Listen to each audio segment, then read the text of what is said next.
मित्रों नमस्कार, मैं हूं राकेश कुमार। आप देख रहे हैं मत अभिमत। मित्रों, आप जानते हैं कि लगभग 1,30,000 शिक्षकों का ट्रांसफर हुआ है और अब उनको स्कूलों का आवंटन हो रहा है जो 20 तारीख तक हो जाना है, 20 जून तक।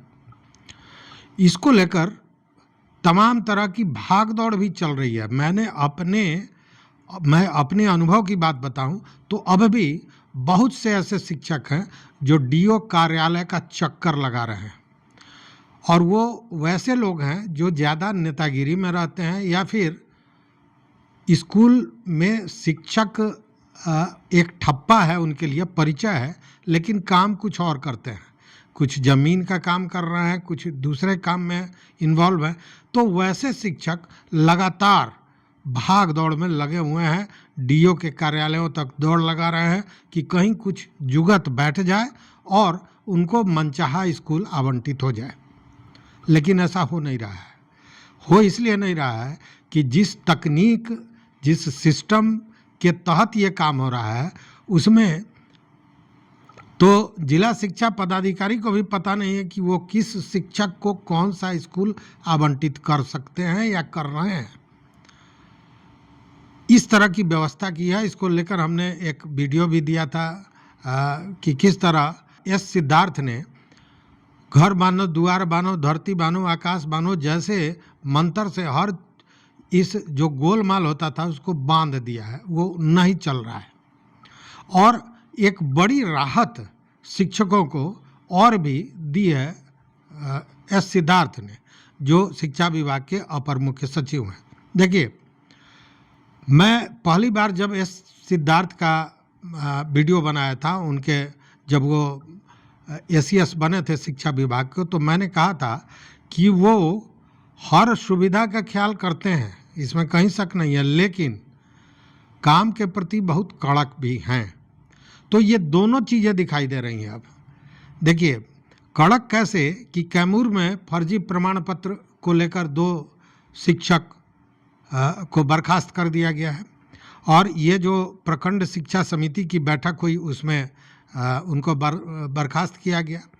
इसमें एक शिक्षक थे उत्क्रमित मध्य विद्यालय मसोई खुर्द के नागेंद्र कुमार, और दूसरे हैं उत्क्रमित मध्य विद्यालय बौरई के अभय कुमार, जो शिक्षक हैं। इन दोनों आदमी को बर्खास्त कर दिया गया, और उसका कारण यह है कि निगरानी अन्वेषण ब्यूरो ने जो जांच की उसमें उनका जो प्रमाण पत्र था वो फर्जी पाया गया। उसी तरह कई आप देखेंगे मध्याह्न भोजन को लेकर भी प्रधानाध्यापक महोदय गए हैं।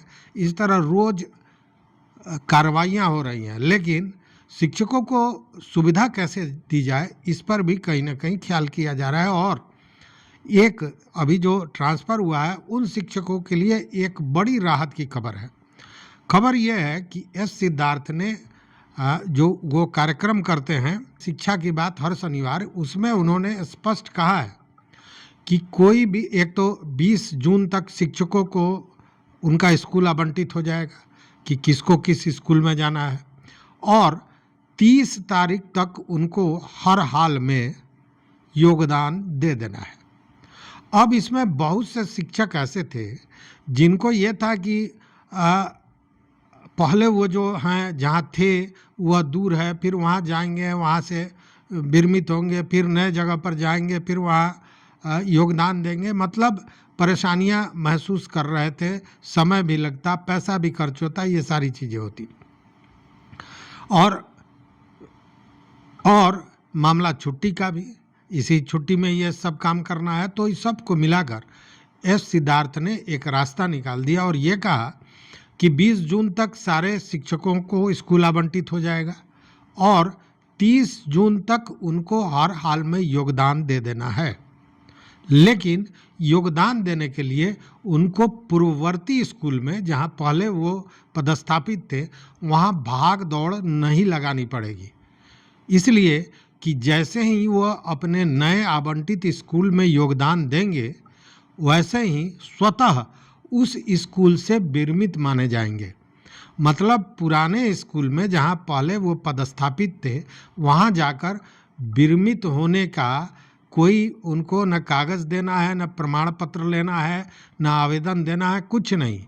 केवल नए जगह पर जाकर ज्वाइन करेंगे और ज्वाइनिंग के साथ ही स्वतः विरमित माने जाएंगे। तो यह एक बड़ी राहत की चीज़ है शिक्षकों के लिए, चूँकि इससे कई लाभ होंगे। एक तो समय का बचत होगा, दूसरा पैसे का बचत होगा, और जो परेशानियां होती हैं आने जाने में, फिर उस स्कूल में बहुत से ऐसे स्कूल हैं जहाँ के जो प्रधानाध्यापक हैं वो उस शिक्षक के साथ उनकी बनती नहीं थी, तो वो एक दिन में नहीं करते, कभी छुट्टी का बहाना करते। ये सब चीज़ें व्यवहारिक हैं जो होती है, ये मैं कोई बनी बनाई बात नहीं कर रहा हूँ। ये होता है कि एक साधारण काम के लिए बहुत, जो 5 मिनट का काम है उसके लिए भी कभी कभी 3-3 दिन दौड़ना पड़ता है। तो इन सारी समस्याओं से हमारे शिक्षक बंधु निश्चित रूप से निजात पा गए हैं। दूसरी बात उन्होंने जो कही वो ये कही कि गर्मी का छुट्टी हो रहा है और जैसे समाप्त होगा वैसे स्कूलों में जो पाठ्य पुस्तकें हैं वो भी उपलब्ध करा दी जाएंगी। साथ में उन्होंने कहा कि बहुत से ऐसे जगह हैं जहाँ पे पुस्तकें सही समय पर नहीं पहुँची हैं, तो उसकी भी समीक्षा की जाएगी और उसका समाधान भी निकाला जाएगा।